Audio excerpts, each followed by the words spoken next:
প্রিয় 2025 সালের এসএসসি পরীক্ষার্থী সকলকে জানাচ্ছি অন্তরের অন্তঃস্থল থেকে ভালোবাসা ও অভিনন্দন। আজকে আমরা পরিসংখ্যানের একটা পার্ট নিয়ে আলোচনা করব। এইখানে আমরা একটা অঙ্ক তুলে দিয়েছি। এখানে আমরা যেমন এখানে ক নম্বরের প্রশ্ন হতে পারে যে প্রচুরক শ্রেণীর মধ্যমান নির্ণয় করো। আমরা প্রচুরক শ্রেণীটা কোথায় পাবো? আমরা এখান থেকে সহজভাবে বের করতে পারবো। প্রচুরক শ্রেণী সবচেয়ে গণসংখ্যা যেখানে বেশি সেই শ্রেণীর মধ্যমান আমরা নির্ণয় করব। অর্থাৎ ক নম্বর প্রশ্ন হতে পারে 2 মার্কসের জন্য ক নম্বর প্রশ্ন হতে পারে প্রচুরক শ্রেণীর মধ্যমান নির্ণয় করো।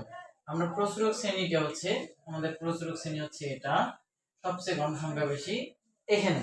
তাহলে আমরা সেখানে উত্তরটা আমরা কি লিখতে পারি যে প্রচুরক শ্রেণীর মধ্যমান যদি আমরা নির্ণয় করি, সর্বাধিক গণসংখ্যা কোথায়? সর্বাধিক গণসংখ্যা যে শ্রেণীতে আছে, সর্বাধিক গণসংখ্যা 13। এই সর্বাধিক গণসংখ্যার শ্রেণী ব্যক্তি কোনটা?